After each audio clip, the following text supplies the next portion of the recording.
I would like to acknowledge that I'm talking from stolen, unceded Indigenous land here. I'm specifically on the Wurundjeri Woiwurrung Nation, a land of the Kulin Nation in Naarm in so-called Australia.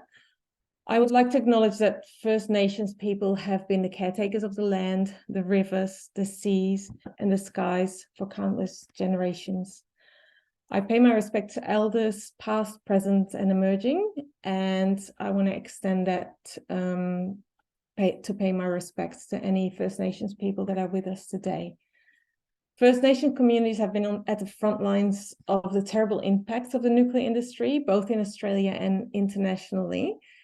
In Australia, this includes the suffering caused by the British atomic nuclear bomb tests 7 decades ago, as well as uranium mining and the push to impose a nuclear waste dump on several communities on Aboriginal lands in the last 26 years.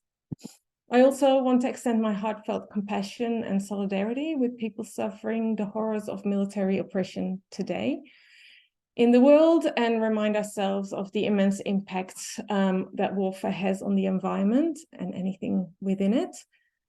And from a nuclear dimension, it is extremely concerning that several nuclear nations are engaged in warfare as we speak, and the dangerous repercussions that can have for the millennia to come. My name is Sanne de Zwart. I am part of Friends of the Earth Nuclear Free Collective, and I will be emceeing today.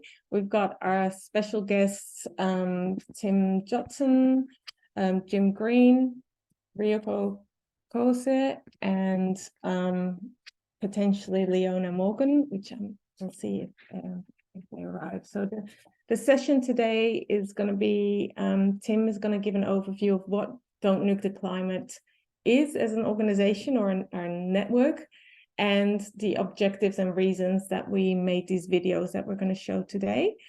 And then Dr. Jim Green will give a brief overview of the threats of nuclear power, and especially in a climate change scenario.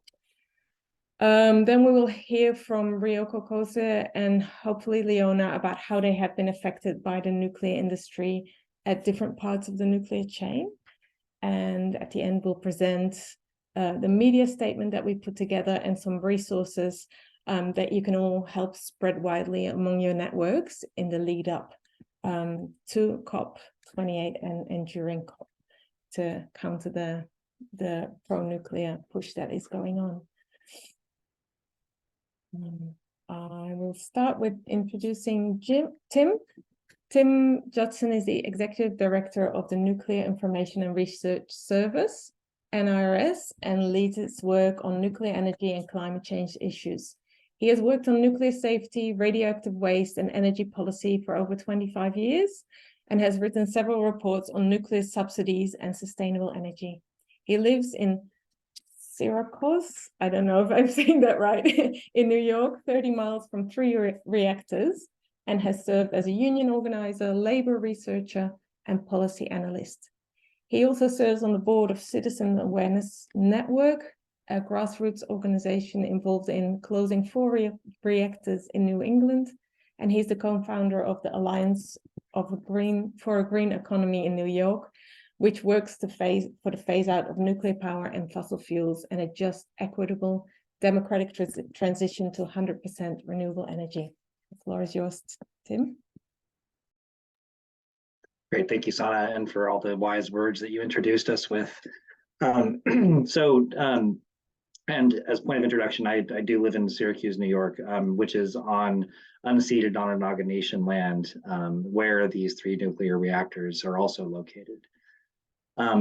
So my organization, NIRS, we are one of the founding organizations of the Don't Nuke the Climate Coalition, which was founded at the early on in the global climate negotiation process back in the year 2000, when it became clear that COP6 was going to be the scene of a lot of promotion of nuclear as a solution to climate change. By the same countries that are the bad actors in the climate space to this day. And so we've been mobilizing for the climate conferences since 2000, increasingly over the last several years, as we've seen a really really enhanced presence of the nuclear industry at the COP forums. And that included, for instance, over 100 nuclear industry people were badged participants of COP27 last year in Egypt. And we've been anticipating an increased further presence of the nuclear industry at COP28, and not only because of this trend, but also because this COP is being held in the United Arab Emirates, which is the first nation on the Arabian Peninsula to adopt nuclear energy. And the US and China and Russia and many of the other major nuclear nations are attempting to enter into deals to export nuclear technology to nations both in the Middle East and in North Africa and around the world, essentially, as part of their an agenda promoting false solutions to the climate crisis for purposes that have nothing to do with actually reducing the impacts of climate change and resolving the climate crisis, but for other economic and geopolitical purposes that are really counter to the entire process of how we're going to solve this tremendous global problem. What we have known for a very long time is that the nuclear and the fossil fuel industries are intimately intertwined. They benefit from one another, and the promotion of nuclear power within the climate process has been a way to actually defer acting on climate in the ways that we know are going to be effective, which is through a global transition to 100% renewable energy. Nuclear power itself is, as we say, too dirty, too dangerous, too expensive, and too slow to be a legitimate climate solution. And that has to do with the impacts of the nuclear fuel chain, from uranium mining through nuclear power plants and nuclear power plant disasters to the dumping of radioactive waste that still 70 and 80 years into the nuclear age has no solution. What we've seen in the last few days is actually underlines all of these points. The first being that last week, a nuclear project in the US was canceled, which had been widely promoted for years as a sign that the nuclear industry is about to make a revival and to become a true partner in the fight against climate change. There's a proposal by a company called NuScale that was developing what they call small modular reactors, which you'll hear about in a little bit later. That was supposed to be, the first example of how nuclear power could be done quickly and affordably and on schedule. And in fact, what we've seen happening for years is that this project itself was already failing, going way over budget even before they've even started construction. And last week, the project was canceled summarily after a Wall Street investment analyst report, which predicted the company was about to go out of business. The nuclear industry is trying to spin this as though it's just a small setback, but in fact, this is a sign that the same problems that nuclear energy has faced for decades, with unaffordable costs and unpredictability in terms of the ability to even complete projects, has moved forward.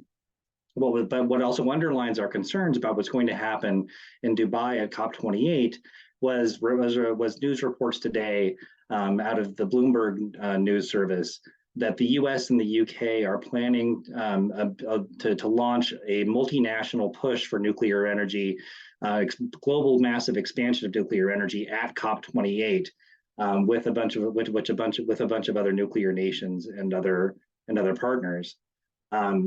Which would call for a tripling of nuclear generation worldwide by 2050, which, as you'll hear, laid out, in a little while, both in the videos and by our other speakers, is completely infeasible and ridiculous. And we cannot continue to base climate action, climate justice, climate policy, and energy policy on the false promises of the nuclear industry. So with that, I'll hand it back to Sana.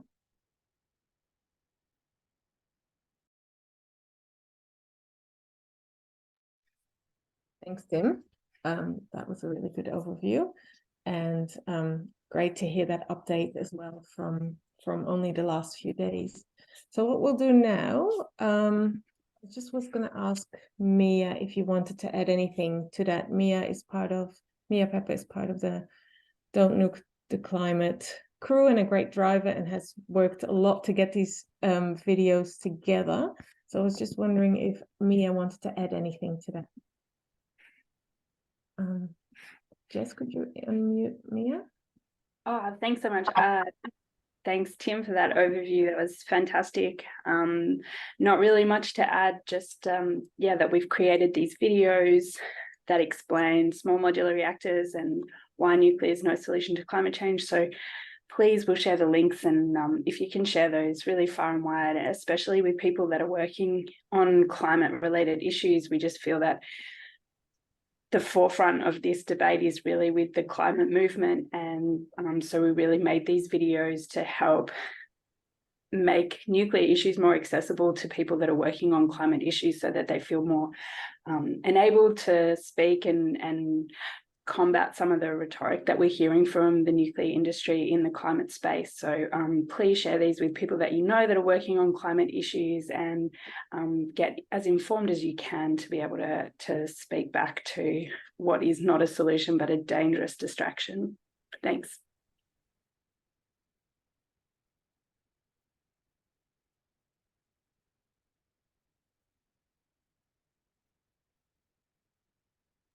Sorry, I was having trouble unmuting myself. Thanks, Mia, for that additional information. So I'm just going to show the videos. They're very short. They're less than 3 minutes each, so that we all know what we're talking about. I'm just going to share my screen. Nuclear power is expensive, slow, dirty, and dangerous. It is a serious risk, not a climate solution. Can everybody see that screen? I'll start it again. Nuclear power is expensive, slow, dirty, and dangerous. It is a serious risk, not a climate solution. In fact, with growing climatic and political instability, nuclear is becoming even more dangerous. Nuclear power's contribution to global energy has been in decline since its peak in 1996, while renewable energy continues to grow. Renewables now generate 3 times more power than nuclear reactors, and they will generate 4 times as much by 2027. The cost of nuclear power has been increasing, while the price of renewables is coming down. Nuclear power is far more expensive than renewables, even when the costs of energy storage and transmission are factored in. Renewables are quicker, cheaper, and cleaner. Unlike renewable energy, nuclear power poses unique risks. Nuclear power provides the fuel for nuclear weapons, which could cause devastating global destruction. We are as close to nuclear war now as we were during the Cold War. 5 of the 9 countries that have produced nuclear weapons did so under the cover of a peaceful nuclear power program. Nuclear power plants are pre-deployed terrorist or military targets. There is a long history of nuclear plants being attacked. This has been seen most recently with Russia's attack and control of the Zaporizhzhia nuclear power plant in Ukraine. When things go wrong at a nuclear power plant, things go really wrong. Over 500,000 people were evacuated after the Chernobyl and Fukushima nuclear power disasters. Many of these evacuees will never go home. Many people lost their lives, while others have suffered intergenerational health impacts. Along with the profound human and environmental impacts, the Chernobyl and Fukushima disasters have had an economic cost of hundreds of billions of dollars. Nuclear power produces long-lived nuclear waste. This remains radioactive for up to hundreds of thousands of years and is forever a burden for future generations. No country has an operating high-level waste repository, and there is no evidence that this waste can be safely managed over timeframes that are needed. Investing in nuclear power now would divert resources from using cheaper, faster, and safer energy options, and would lock us into a technology which is slow, expensive, dangerous, dirty, and poses unique risks. Our clean energy future is renewable, not radioactive. Great. And I'll just share the other one, which is on small modular reactors in specific.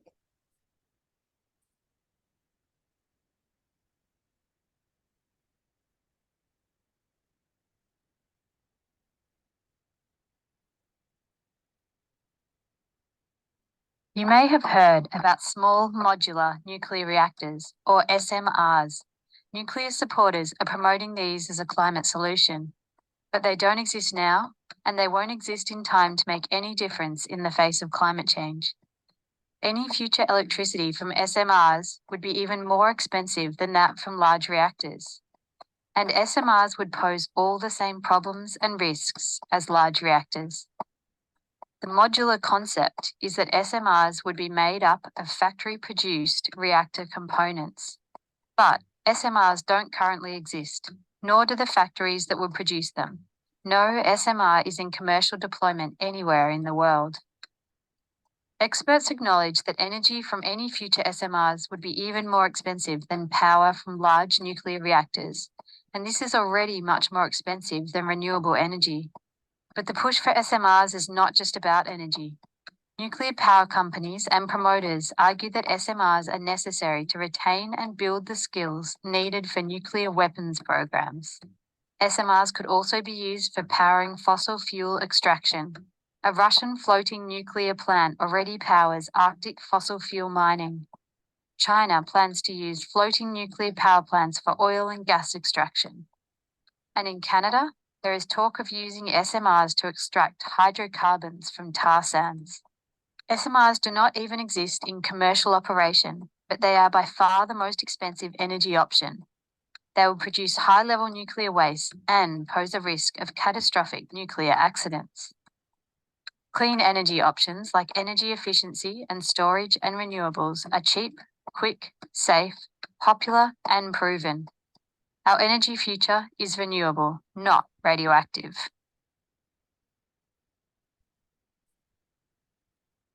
Okay. So everybody could see and hear that well.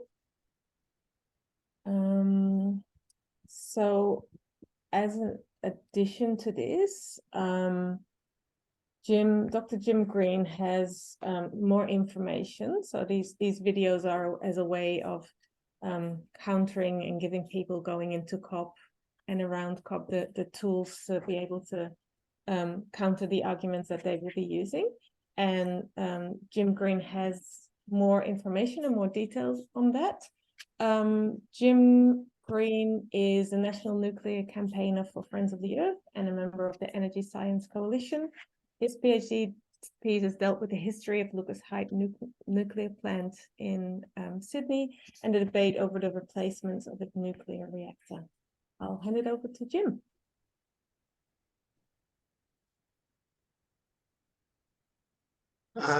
Thanks, Sana, and for joining everyone. And I'd like to acknowledge the Kaurna traditional owners here in Adelaide.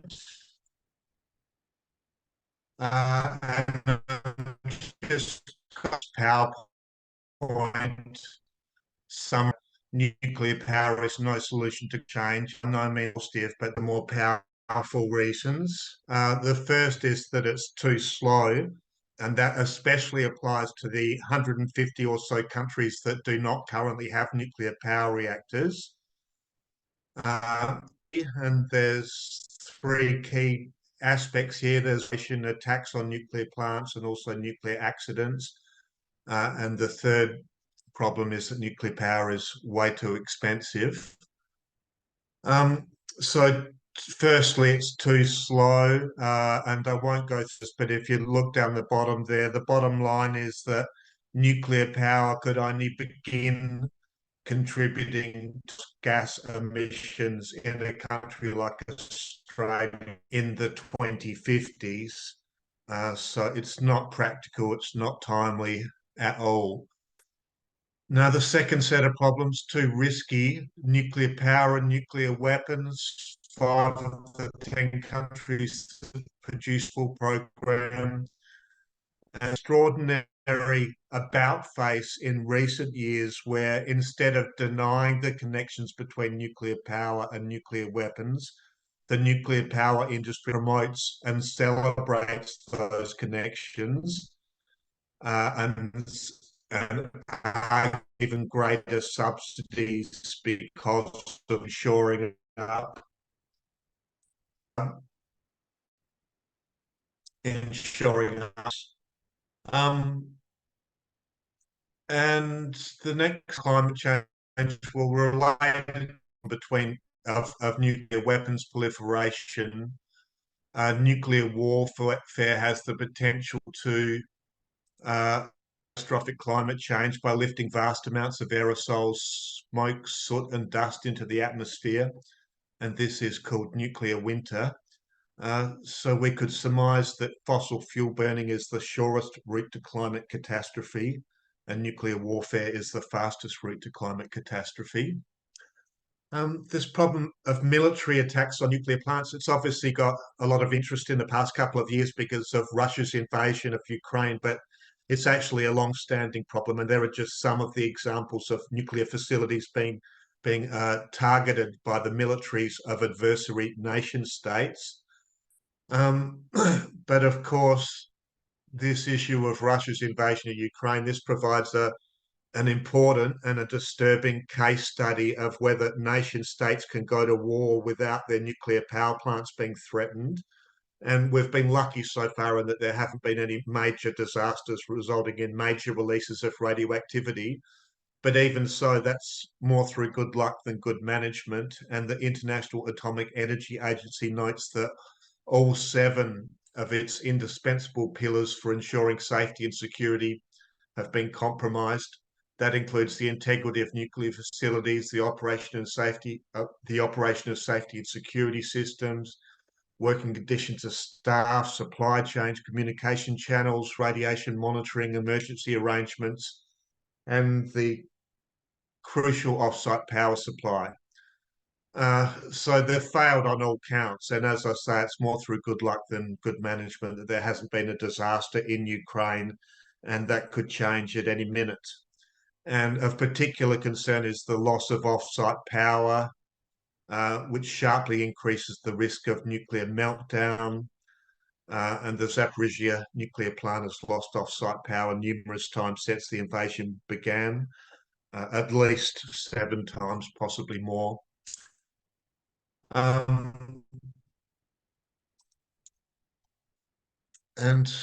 nuclear accidents, we don't have time for a serious discussion, but some of the key problems, Chernobyl and Fukushima, around 1 trillion Australian dollars each. For Chernobyl, that's 700 million US dollars.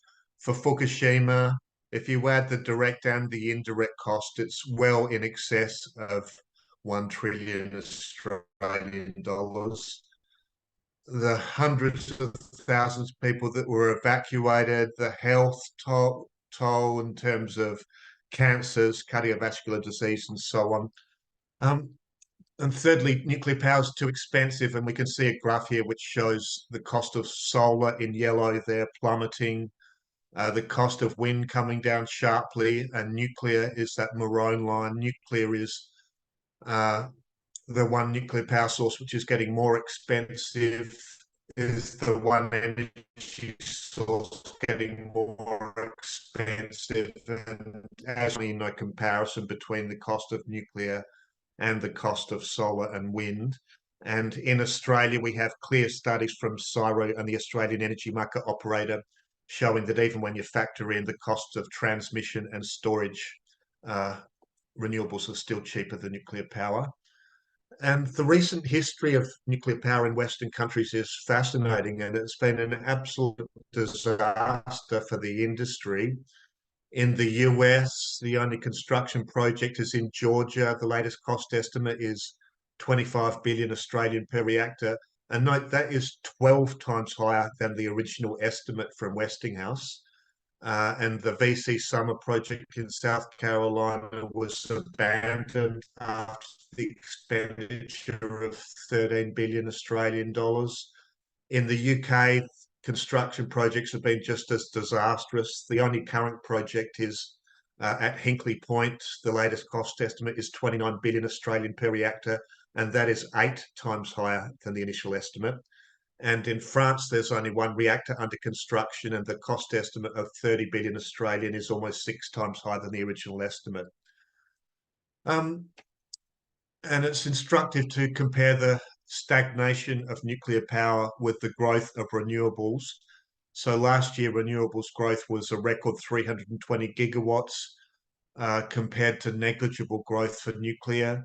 This year, the International Energy Agency expects record growth of 440 gigawatts of renewables. And as of mid-November, nuclear power has actually gone backwards marginally. So nuclear power's contribution to global electricity generation has almost halved from a peak of 17.5% down to 9.2% now, whereas renewables have grown steadily and currently contribute 30% to global electricity generation. And the IEA expects renewables to contribute 38% by 2027. So as we saw in one of those films, renewables already generate three times fourfold discrepancy by 2027. So one last thing is Generation 4 reactors and small modular reactors. These are important discussions, but I'm just going to cover them very, very briefly, and I'll show you where you can find more information. So one of the key things to remember is that these GWIS advanced next generation or generation 4 nuclear power concepts are for the most part old failed technologies which have been tried and tested and have proven to be accident prone, too dangerous, too expensive, and so on. They don't fundamentally address any of the key risks with nuclear power, namely safety, weapons proliferation. There's a capital strike with very, very little private sector capital funding these so-called advanced reactors or small modular reactors. Governments are throwing money at these concepts, but it's too little to make a difference. And we saw a very striking example of that in the United States just this week, where the most advanced and the most hyped SMR project, namely NuScale, has abandoned its flagship project for a series of 6 SMRs. So I'll finish there. Some sources of information. Don't Nuke the Climate International is an important resource. We've got the Australian version of that. And up on the FOE website, if anyone wants to have this PowerPoint that I'm speaking to today, you can find it at nuclear.foe.org.au/climate. And there are some other websites listed there. But thanks very much for listening, and I'll hand it back to you, Sana. Thanks so much, Jim. This was a lot of information, really great. So this slide is also up in the folder that Mia has just shared with you all. So there are some resources in there. There's the links to the videos and the link to the slide. And I think also the link to the website that Jim just said. If not, we can put that in. And now I would like to open the floor to Ryoko Kose. Ryoko is used to live around Fukushima when the Fukushima disaster happened, and we are so privileged and to have Ryoko with us to share a little bit about her experience living close to a nuclear power plant that got into an accident. So thank you, Ryoko, welcome. Yeah, thank you so much for having me today. And then in opening this talk, I would like to acknowledge the people of the Clean Nations on whose unceded lands I have evacuated to, and also acknowledge the traditional custodians of the land on which I am living safely with my family and speaking now. I pay my respect to their elders, past, present, and emerging. And I am Ryoko Kose, a transnational voluntary evacuee from the Fukushima nuclear accident. And then I just wanted to say that I lived in Tokyo when the accident happened, but still in Tokyo, we had severe radiation exposure many times. And then I wanted to share my story. And then I will read my script this time, as I'm still coping my trauma related to the disaster. So sorry about that. So today is the 5th of November 2023, marking 4,620 days since Japan declared a state of nuclear emergency. The accident is currently ongoing more than 12 years after the accident because the solution of settled unstable reactors dam has not been found. The explosion of Fukushima Daiichi nuclear power plant has not only affected Fukushima, but most of eastern Japan.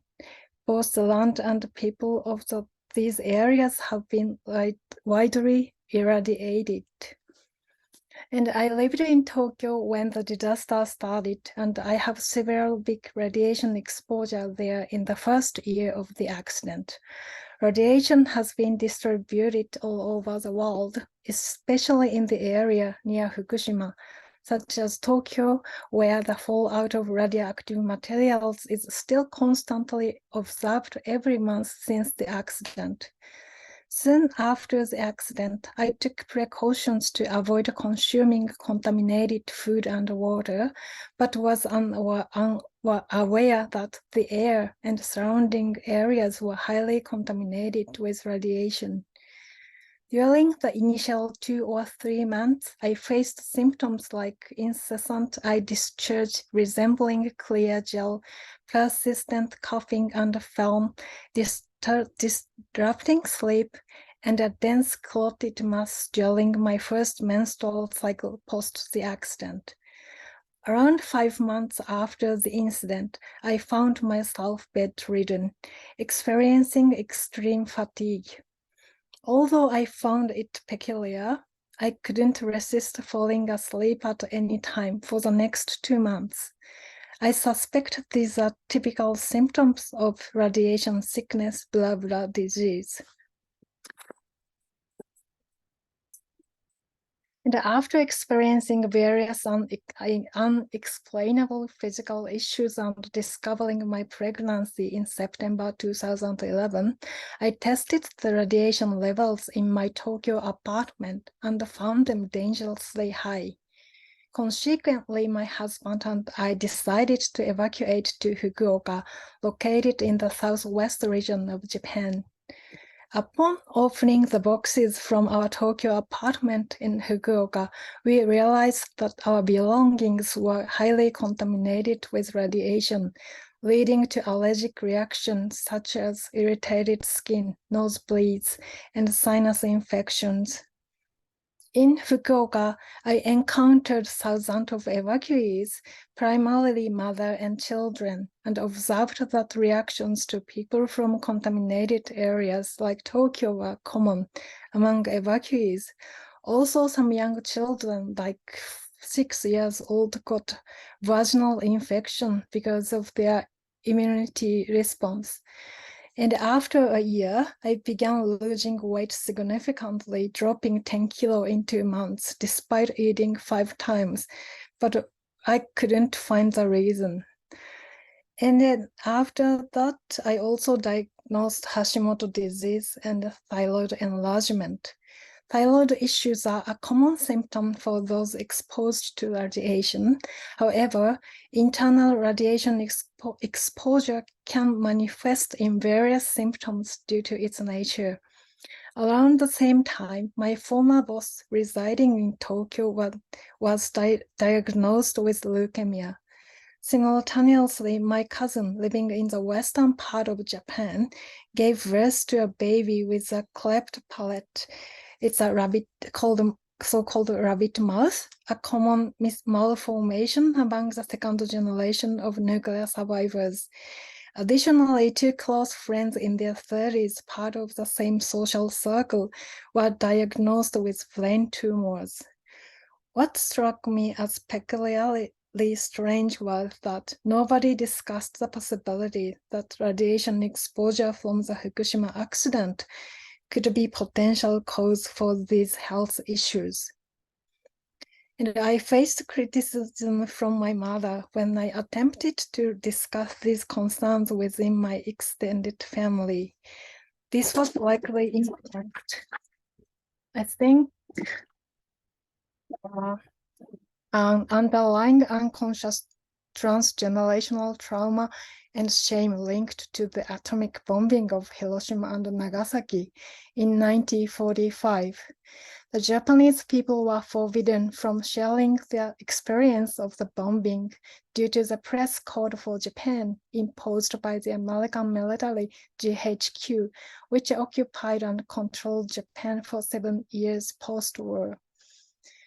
So this trauma and shame have made it challenging for us to openly discuss our own experience with nuclear evacuation. Lastly, I wanted to share this experience.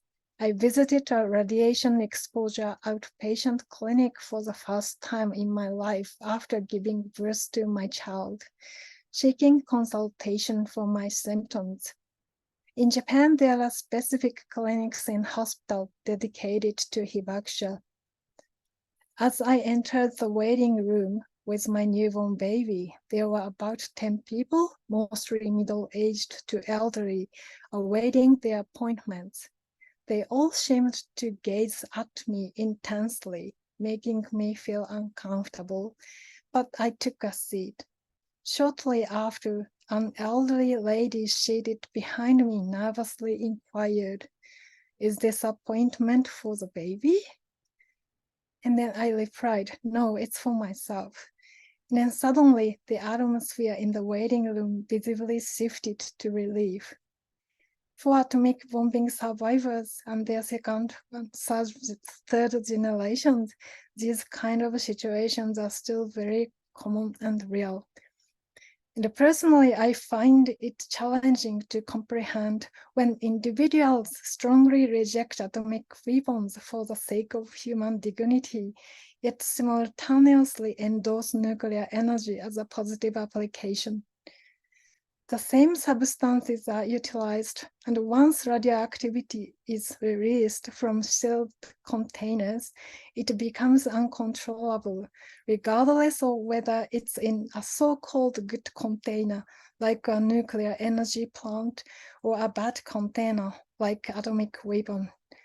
Radioactivity operates independently and accurately predicting and measuring its impact on nature once released is difficult. It doesn't behave as expected in controlled laboratory tests. So in sharing my story, I hope to contribute to a broader understanding of the far-reaching consequences of nuclear incidents, urging us to grapple with the complexities surrounding nuclear technologies and aftermath. Thank you for listening. Thank you. Thank you so much, Ryoko. That was very touching and confronting to hear that from someone who has lived that directly, and that we don't often hear from people having gone through that personal experience. And I understand that this might have been difficult for you, and I really want to thank you for your vulnerability. Thank you. Thank you. So I guess just to recap what we've heard today, the reason that Don't Nuke the Climate International, this alliance of different people across the world working for a nuclear-free future, have come together as that the voice within the last few COPs hasn't been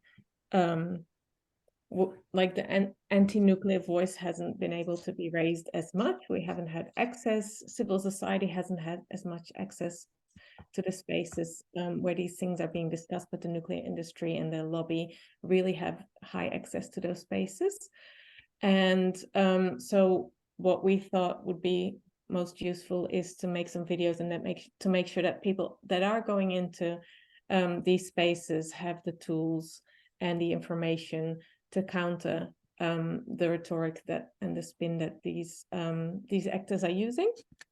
So Mia has shared with you all, and I hope you've got that access to the folder. It's a Google Drive folder that has the videos. It has some graphics that you can use on social media. and some additional resources, including the slides that Jim just spoke to. We're also open to people contacting us and asking questions after this forum. So we'll put our email addresses in there as well, so that you can contact us if you've got any questions.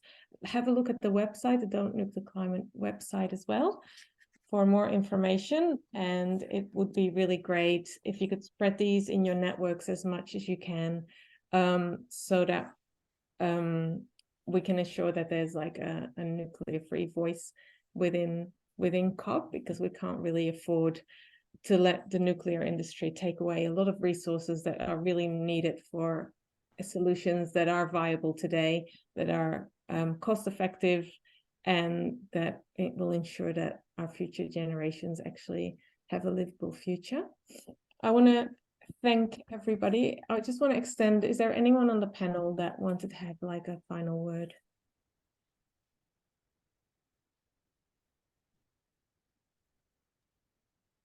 No, just to thank you, Sana, for organising today. Right. And I want to, thank everyone that attended, all the speakers, and their really valuable contributions. This recording will be shown in other places as well. And a follow-up email will be sent out to everyone that signed up RSVP today as well. So if you didn't, maybe send us your email address or put it in the chat, so that we can send you a follow-up email with all these links as well. I wish everyone a very good day and evening wherever you are. And I look forward to being in touch in the future. Have a good day. Bye, everyone.